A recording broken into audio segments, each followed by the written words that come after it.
सभी को मेरा प्यार भरा नमस्कार। जैसा कि आप सब जानते हैं, बिहार बोर्ड का क्लास 11 हिंदी विषय का एग्ज़ाम 19 मार्च को हुआ है, जिसमें से 100 ऑब्जेक्टिव प्रश्न हैं, उसमें से 50 ऑब्जेक्टिव बनाने थे। उसी 100 प्रश्न को लेकर मैं आपके सामने हाजिर हूँ। आप अपना इसका उत्तर अपने से मिला सकते हैं। मैंने अपने स्तर से कोशिश किया है कि लगभग 100 प्रश्नों का उत्तर आप तक पहुंचा सकूं। तो चलिए शुरू करते हैं हम लोग प्रश्नों का उत्तर। यहाँ पर देखिए, खंड अ में पहला सवाल है कि निम्नलिखित में कौन विकल्प अल्पप्राण व्यंजन का उदाहरण नहीं है। तो यहाँ पर अल्पप्राण व्यंजन का उदाहरण नहीं पूछ रहा है। हमको ये जानना पड़ेगा कि अल्पप्राण व्यंजन होता क्या क्या है। तो इसके लिए एक ट्रिक है जो कि मैं यहाँ पर लिख दिया हूँ, जो आप लोग देख सकते हैं। 135 यानी कि क ख ग घ अंग 5 होता है, उसमें से 1 2 3 4 5।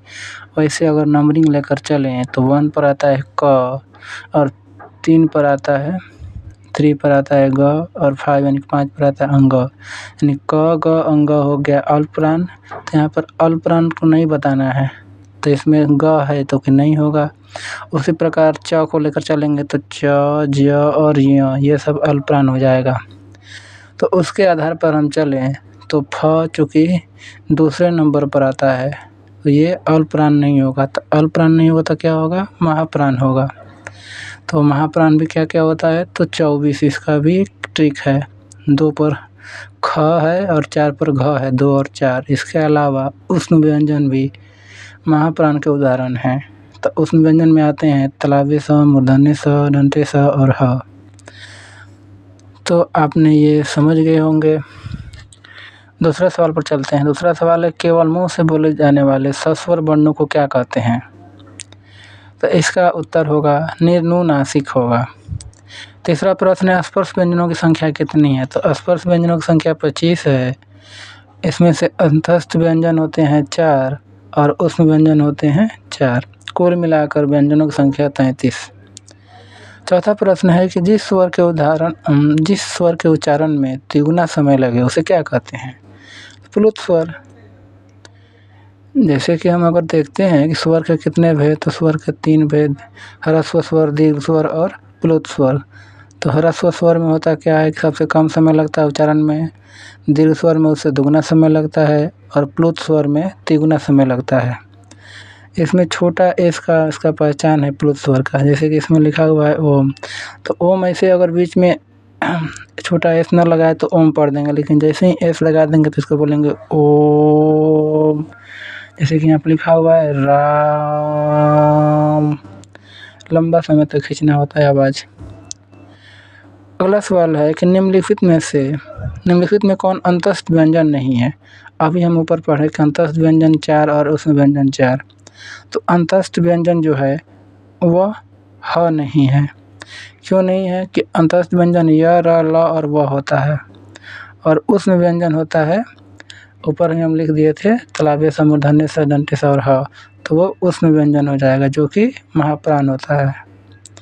आगे आते हैं छठे नंबर प्रश्न पर। छठे नंबर प्रश्न में लिखा हुआ है कि किनका उच्चारण एक प्रकार की रगड़ या घर्षण से उत्पन्न उष्ण वायु से होता है। अब इसमें प्रश्न में ही आंसर छिपा हुआ है। तो उष्ण व्यंजनों का निम्नलिखित में कौन विकल्प महाप्राण व्यंजन का उदाहरण नहीं है। महाप्राण व्यंजन का उदाहरण। तो अभी हम पढ़े यहाँ पर कि अल्पप्राण कौन कौन होता है, तो क, ग और अंग। तो यहाँ पर क्या दिया हुआ है, ऑप्शन में क दिया हुआ है। तो डायरेक्ट हम इस क पर ही आंसर टिक लगाएंगे। क्यों, क्योंकि इसमें जितने भी तीनों स हैं, तालव्य स, मूर्धन्य स, दंत्य स, ये सभी के सभी क्या हैं, उष्ण व्यंजन है और महाप्राण है। तो यहाँ पर क्या कर रहा है, महाप्राण व्यंजन का उदाहरण नहीं बताना है, वो पूछ रहा है। अगला सवाल है 8वां कि निम्नलिखित में से किस वर्ण का उच्चारण स्थान दंत नहीं है। क्योंकि दंत का उच्चारण स्थान कौन कौन उसमें आते हैं, त, थ, द, ध, न। इसमें त है, थ है, न है, लेकिन ट नहीं होता है। तो ट क्या होता है, मूर्धा होता है, कंठ तालु मूर्धा। तो इसमें ट आंसर हो जाएगा, जो कि दंत नहीं है, दंत से इसका उच्चारण नहीं होता है, मूर्धा से होता है। अगला प्रश्न है, निम्नलिखित में से किस वर्ण का उच्चारण स्थान ओष्ठ है? यानी कि प वर्ग का होता है, तो प वर्ग में कौन का होता है, प फ ब भ म, तो म हो जाएगा। फिर है, किनकी उत्पत्ति दूसरे स्वरों से नहीं होती? तो ह्रस्व स्वर जिसको बोलते हैं मूल स्वर जो रहेंगे इसी से नए नए अलग अलग स्वर बनेंगे या फिर व्यंजन बनेंगे। व्यंजन मूल स्वर। शिकारी ने हिरन मारा, इस वाक्य में हिरन मारा किस कारक का उदाहरण? क्योंकि यहाँ पर हिरन मारा के बीच में को छुपा हुआ, अगर ऐसे हम लोग देखें, शिकारी ने हिरन को मारा, किसको मारा, तो हिरन को। हम जानते हैं ही कर्ता ने कर्म को होता है, तो यहाँ पर कर्म कारक हो जाएगा। फिर है कि पिंजड़ा शब्द जो है ये कैसा शब्द है? तत्सम है, तद्भव है, देशज है, विदेशज है। तो जो पिंजड़ा शब्द है ये पिंजर शब्द से बना है, तो ये इसका शब्द हो जाएगा आपका तद्भव शब्द हो जाएगा पिंजड़ा। आगे हम लोग चलते हैं 13वें प्रश्न पर।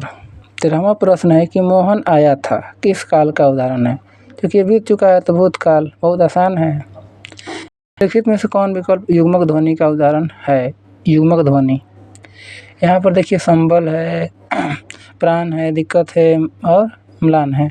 देखिए युग्मक ध्वनि में होता क्या है कि संयुक्त लगता है, दो शब्द एक ही साथ आते हैं, एक आधा और एक पूरा, जैसे कि कक्का संयुक्त। इसमें दिक्कत में कक्का संयुक्त आया है। इसके अलावा एक उदाहरण अगर दिया जाए प्रसन्नता, तो इसमें भी नना संयुक्त आ रहा है, आधा न और पूरा न एक साथ आते हैं, तो वो युग्मक ध्वनि का उदाहरण होता है। तो इसके आधार पर दिक्कत आंसर सही हो जाएगा। फिर आगे चलते हैं, तो दो स्वरों के मेल से उत्पन्न विकार अथवा रूप परिवर्तन को क्या कहते हैं? तो स्वर मिलते हैं तो स्वर संधि का निर्माण होता है। स्वर व्यंजन या फिर व्यंजन स्वर मिलते हैं तो व्यंजन संधि का निर्माण होता है। स्वर और विसर्ग मिलते हैं या फिर विसर्ग या व्यंजन मिलते हैं तो व्यंजन विसर्ग संधि का ये निर्माण होता है। तो यहाँ पर स्वर की बात हो रही है, तो स्वर संधि इसका आंसर हो जाएगा। महौषध शब्द का संधि विच्छेद पूछा जा रहा है, तो इसका सही आंसर हो जाएगा महाजोड़ औषध। फिर है पुरोहित शब्द का संधि विच्छेद है, तो पूरा जोड़ हित, सी नंबर। नदी जोड़ इस पदों की संधि है, नदी यानी कि बी नंबर। निम्नलिखित में कौन विकल्प व्यंजन संधि का उदाहरण है? व्यंजन संधि का उदाहरण आपका हो जाएगा संगम। बाकी सब क्या है, स्वर संधि। तो स्वर संधि का भी 5 भेद होते हैं, तो उसी में से सब अलग अलग इसका है। पावन, रमेश, शिवाल, ये सभी के सभी स्वर संधि के उदाहरण हैं। सिर्फ और सिर्फ संगम ही है जो कि व्यंजन संधि का उदाहरण है। आगे देखा जाए अगर, तो पूछ रहा है कि निम्न में अशुद्ध शब्द क्या है? तो निम्न में अशुद्ध शब्द दीपिका है। सब लोग दीपिका पादुकोण का नाम सुना होगा, तो जैसे ही आप सर्च कीजिएगा या फिर उनका नाम लिखिएगा तो दीपिका में इंग्लिश में नाम आ जाएगा DEEPIKA। तो जाहिर सी बात है डबल ई आ रहा है, तो बड़ी ई की मात्रा, चूँकि यहाँ पर छोटी ई की मात्रा दी गई है द में, तो ये दीपिका अशुद्ध है। बाकी द्वंद्व सही है, निरपराध सही है, प्रणाम सही है। रोज़ हम लोग एक दूसरे को बोलते हैं तो प्रणाम करते हैं, प्रणाम सर, प्रणाम गुरुजी, प्रणाम भैया, तो यहाँ पर सब सही है, सिर्फ दीपिका गलती है। अगला सवाल है, निम्न में शुद्ध शब्द है? तो इसमें से देखा जाए तो जो शुद्ध शब्द है वो नूपुर, और नूपुर का सही अर्थ होता है घुंघरू। गाना भी लोग सुनते हैं। फिर है कोष्टक में योजक चिन्ह दिया गया है, तो उसका अंकित चिन्ह बोल रहा है, तो ये योजक चिन्ह ही है। पढ़ेंगे तो जो योजक चिन्ह हो जाए, जैसे होता है माता पिता, उसके बीच में जो चिन्ह लगा रहता है उसको बोलते हैं योजक चिन्ह, उसी को यहाँ पूछा जा रहा है। या फिर पूछते हैं रात दिन, बीच में लगाते हैं माइनस का चिन्ह, मैथ का रहता है ना, तो उसको योजक चिन्ह बोला जाता है। जैसे ऊंच नीच, भाई बहन, लोटा डोरी, धीरे धीरे, इन सबों के बीच में योजक चिन्ह का प्रयोग किया जाता है, तो यहाँ पर योजक चिन्ह हो जाएगा आंसर। त्रिलोक शब्द में समास है, जाहिर सी बात है त्रिलोक संख्यावाचक यानी कि द्विगु समास हो जाएगा। निम्न में कौन विकल्प अव्ययी भाव समास का उदाहरण नहीं है? अब देखिए अव्यय विभव समास में क्या होता है कि पहले उपसर्ग लगा रहता है, अव्यय रहता है। जैसे कि आमरण, आ जोड़ मरण, आ हो गया उपसर्ग और मरण एक शब्द है, तो ये अव्यय भाव समास है। आजन्म में भी देखिए तो आ जोड़ जन्म, इसमें भी अव्यय भाव समास है। व्यास को अगर हम तोड़ेंगे तो बी जोड़ अर्थ यानी कि बी निकल जाएगा, इसमें से आपका उपसर्ग और अर्थ, तो ये भी अव्यय भाव समास हो जाएगा। लेकिन शूल पाड़ी को अगर देखेंगे तो ये बहुब्रीहि समास है। इसका जैसे ही हम लोग समास विग्रह करेंगे तो शूल है पाड़ी में जिसके यानी कि बहुब्रीहि समास। फिर है कामचोर शब्द किस समास का उदाहरण है। यानी कामचोर शब्द का अर्थ होता है काम से जी चुराने वाला। जैसे हम लोग देखते हैं कि जैसे ही पढ़ेंगे आपादान से अलग होने वाला, इसमें क्या होता है, एक तो होता है करण से, लेकिन उसमें के द्वारा जुड़ा हुआ रहेगा, लेकिन यहाँ पर क्या होगा, अलग हो जाएगा। यानी कि काम से जी चुराने वाला कहते हैं कामचोर। यानी कि क्या हो रहा है, काम से दूर भाग रहा है, छोड़ रहा है उसको, तो यहाँ पर आपादान तत्पुरुष हो जाएगा। आगे चलते हैं तो देखते हैं कि परमेश्वर शब्द किस समास का उदाहरण है। जैसे इसको हम लोग तोड़ेंगे तो परम जोड़ ईश्वर, तो परम हो जाएगा विशेषण और ईश्वर हो जाएगा विशेष्य, तो यहाँ पर कर्मधारय समास का उदाहरण ये हो जाएगा। आगे अगर देखा जाए तो 27वें पर चलते हैं, उस पर देखते हैं। गणेश कहानी पढ़ रहा है, किस क्रिया का उदाहरण, सकर्मक क्रिया। इस गली में सबसे बड़ा मकान सोहन का, इस वाक्य में रेखांकित अंश में कौन पदबंध है, तो विशेषण पदबंध हो जाएगा। राम प्रताप पत्र लिख रहा है, राम प्रताप पत्र लिखता है यानी हमेशा लिखता है, रोज लिखता है, उसका पेशा ही बन गया है, तो क्या हो जाएगा, कर्तृवाच्य। अगला है निम्नलिखित में कौन शुद्ध वाक्य है। तो शुद्ध वाक्य तो यही लग रहा है, इसमें गांधी ने आत्मकथा लिखी,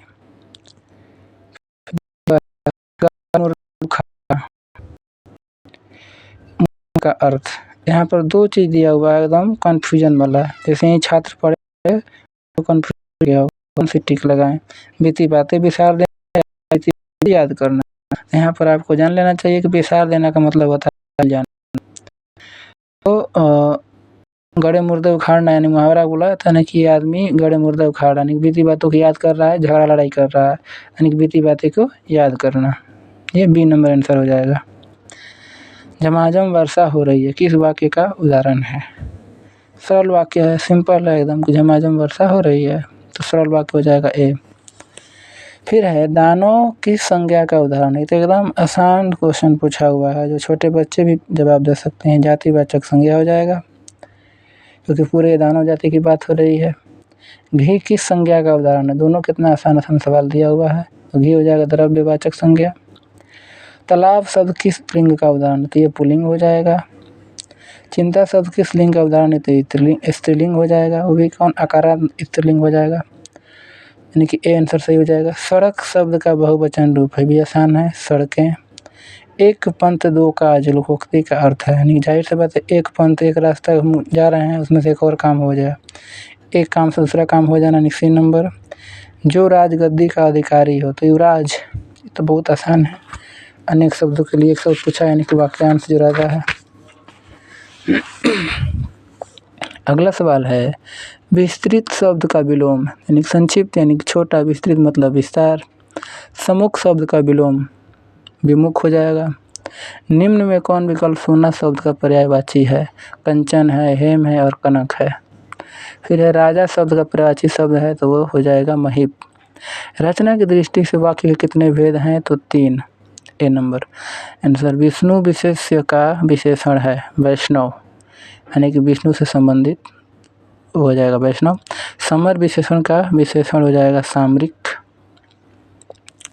फिर है लघु विशेष्य का विशेषण है लाघव,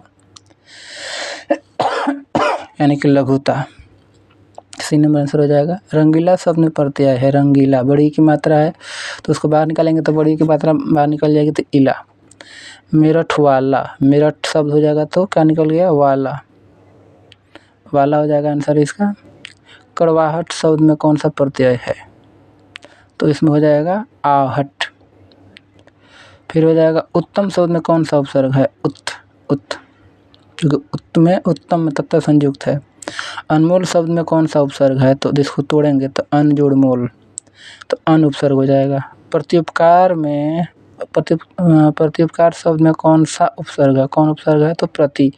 ये बना ही है प्रति जोड़ उपकार, तो प्रति उपसर्ग बाहर निकल जाएगा। आगे देखिए अगर तो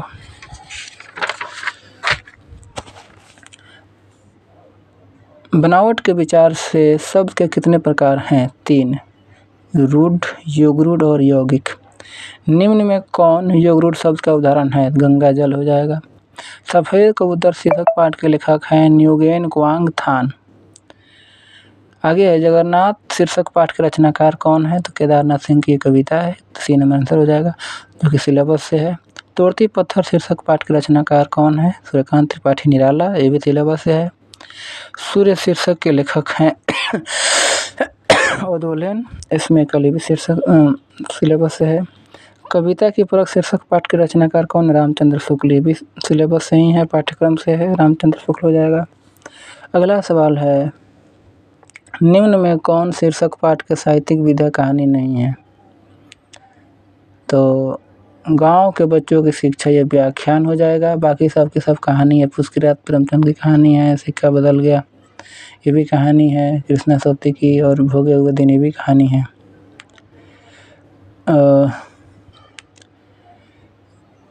फिर है कविता। कविता की परख शीर्षक पाठ की साहित्यिक विधा है, क्या है, तो ये निबंध है रामचंद्र शुक्ल का। निम्न में कौन शीर्षक पाठ के लेखक हरिशंकर प्रसाई हैं, एक दीक्षांत भाषण। आंखों देखा गदर नामक पाठ के लेखक कौन है, विष्णु भट्ट गोडसे बरसईकर। देखिए आप लोग कितना आसान सवाल पूछा हुआ है। आप अगर सिलेबस भी याद कर लेते हैं तो आपको 15 से 20 सवाल ऐसे ही बन जाएंगे, क्योंकि 100 में से 85 बनाने हैं, तो 15 से 20 सवाल तो आपको सिर्फ और सिर्फ रचनाकार और पाठ का नाम याद करने से ही हो जाएगा। तो आप देख सकते हैं कितना इम्पोर्टेंट है पाठ का नाम याद करना और रचनाकार का नाम याद करना। फिर बहुत दिनों के बाद नामक पाठ की साहित्यिक विधा क्या है, तो कविता है। निम्न में किस उपन्यास के लेखक प्रेमचंद नहीं है, तो उनके उपन्यास तो फेमस ही है, गोदान, गबन, सेवा सदन का है, समय सरगम, चूँकि ये कृष्णा सोबती का उपन्यास है, तो ये आंसर नहीं, मतलब ये उनका उपन्यास नहीं है, तो सी आंसर हो जाएगा। लेखक रामचंद्र शुक्ल का जन्म किस प्रदेश में हुआ था, उत्तर प्रदेश। आप लोग ऐसे भी जान सकते हैं जितने भी हिंदी साहित्य में लेखक लेखिका कवि कवित्री हैं, इन सभी में से ज़्यादातर का जन्म उत्तर प्रदेश में ही हुआ है। इसका रीजन एक यही है कि सबसे ज़्यादा हिंदी का विकास उत्तर प्रदेश में ही हुआ है। आगे चलते हैं।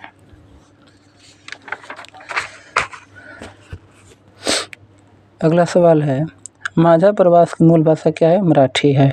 लता मंगेशकर के पहले किस गायिका का चित्रपट संगीत में अपना जमाना था, तो नूरजहां का। सत्यजीत राय के पिता का नाम क्या था, सुकुमार राय। कबीर किस काल के कवि हैं, भक्ति काल के। तुम मेरे ठाकुर मैं तेरी दासी, यह किसका कथन, मीराबाई का। इनका जो पहला पद है उसका अंतिम पंक्ति ही ये लिखा हुआ है कि तुम मेरे ठाकुर मैं तेरी दासी। निम्नलिखित में कौन संत कवित्री हैं, कवित्री थी, तो मीराबाई थी। निम्न में कौन सौंदर्य प्रेम और भक्ति के महान कवि हैं, ये विद्यापति हैं। विद्यापति का जो ये लेखक परिचय है वहाँ से ये सवाल आया हुआ है। आगे देखते हैं हम लोग अगर तो हिंदी भाषा और साहित्य में कौन नवजागरण के अग्रदूत थे, तो ये भारतेंदु हरिश्चंद्र। भारत भारती किसकी कृति है, मैथिली शरण गुप्त की। किसको चंदन भी विषम महसूस होता है, राधा को। महाप्राण निराला कैसे कवि थे, तो विद्रोही और क्रांतिकारी थे। आधुनिक कबीर का सम्मान पाने वाले कवि कौन है, तो नागार्जुन है। हिंदी कविता में सोनेट का श्रेय किस कवि को माना जाता है, तो त्रिलोचन को। यहाँ पर एक जानने वाली बात और है कि सोनेट का अर्थ होता है छोटी कविता, यानी कि जो कि 14 पंक्ति की कविता होती है, जिसके लिए प्रसिद्ध हुए त्रिलोचन। जवाहरलाल नेहरू विश्वविद्यालय नई दिल्ली से हिंदी के प्रोफेसर के पद पर सेवायुक्त कवि कौन है, केदारनाथ सिंह है। आगे चलते हैं।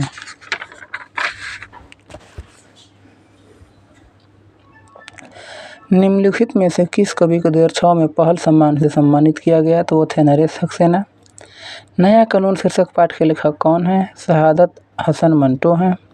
अरुण कमल का जन्म किस राज्य में हुआ था, तो ये बिहार में। कवि अरुण कमल को उनकी किस रचना पर साहित्य अकादमी पुरस्कार प्राप्त हुआ था, नए इलाके में 1998 में मिला। कवि नरेश सक्सेना को पृथ्वी किसकी तरह लगती है, स्त्री की तरह। वो बार बार अपनी कविता में कहते हैं तुम स्त्री हो पृथ्वी, तुम स्त्री हो, ऐसे सवाल पूछते हैं, तो स्त्री की तरह लग रही है। कवि त्रिवचन के अनुसार किसने अक्षर में अक्षर की महिमा जोड़ी? तो गालिब ने। ये उनकी अंतिम पंक्ति है। अंतिम पंक्ति में ये लिखते हैं कि गालिब ने अक्षर से अक्षर की महिमा जोड़ी, जो कि ये सोनेट के लिए प्रसिद्ध हैं। और वो इनकी जो कविता है गालिब को लेकर, गालिब अपने में से हैं, बोलते हैं सबको लेकर, तो उसमें देखा जाए तो वो भी 14 लाइन की ही कविता है। फिर है अगला कि बहुत दिनों के बाद किसने जी भर ताल में खाना खाया? क्योंकि इसमें बहुत दिनों के बाद लिखा हुआ है, इसमें बाद बना दिए हैं। तो नागार्जुन ने। नत नयन का अर्थ है झुकी आंखें। क्योंकि यह जो शब्द लिया गया है नत नयन, ये निराला की कविता तोड़ती पत्थर से लिया गया है, जिसमें वो कहते हैं नत नयन प्रेम रूपी, यानी कि जो स्त्री है पत्थर तोड़ रही है, उसकी आंखें झुकी हुई है। क्यों झुकी हुई है? इसके पीछे कई कारण हो सकते हैं। एक तो इस अर्थ में कि वो मजबूर है, वो दूसरे से आंख उठाकर बात नहीं कर सकती है। दूसरे अर्थ में ये है कि अगर वो दूसरे से आंख मिलाती है तो समाज उसको भला बुरा कहेगा, क्योंकि वो एक स्त्री है। और तीसरे अर्थ में हम ये देखें कि वो उसको अपने काम से पूरा प्रेम है, लगाव है, इसलिए उसके आंख झुके हुए हैं और वो अपने काम में लीन है, पत्थर तोड़ने में लीन है, पत्थर तोड़ रही है। अगला सवाल है, सामाजिक हिंसा सिर्फ राजनीति में ही नहीं बल्कि सामाजिक संबंधों में भी फैल रही है। यह किस शीर्षक पाठ से उद्धृत अंश है? तो गांव के बच्चों की शिक्षा, इससे उद्धृत है। स्तब्ध का अर्थ है भवचक्का। समीम की शीर्षक पाठ का पात्र है भोगे हुए दिन। सम्राट हर्षवर्धन के दरबारी कवि कौन थे? तो मयूर थे। आगे चलते हैं।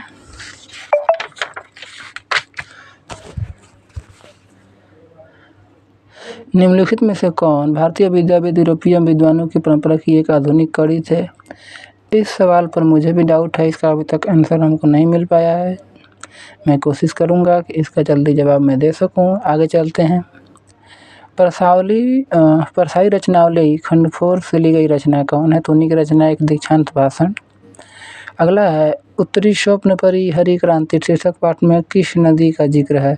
क्योंकि यह रचना जो है फणीश्वर नाथ रेणु का रिपोर्ताज एवं संस्मरण से है, तो इसमें कोसी नदी का जिक्र किया गया, जिसको बिहार का शोक कहा जाता है, कोसी को। साहनी और शेरा किस शीर्षक पाठ के प्रमुख पात्र हैं? ये सिक्का बदल गया कहानी, जिसकी लेखिका हैं कृष्णा शोभती। मेरी वियतनाम यात्रा शीर्षक पाठ में वियतनाम के किस नेता का वर्णन है? तो हो ची मिन का। अवलंबित का अर्थ है आश्रित। निम्न में कौन पुष्प की रात शीर्षक पाठ का पात्र नहीं है? तो हल्कू है, मुन्नी है, सहना है, लेकिन हसैना नहीं है। हसैना है किसका? तो सिक्का बदल गया कहानी के पात्र हैं। तो इसमें से सही आंसर हो जाएगा डी, जो कि पुष्प की रात शीर्षक कहानी का पात्र नहीं है।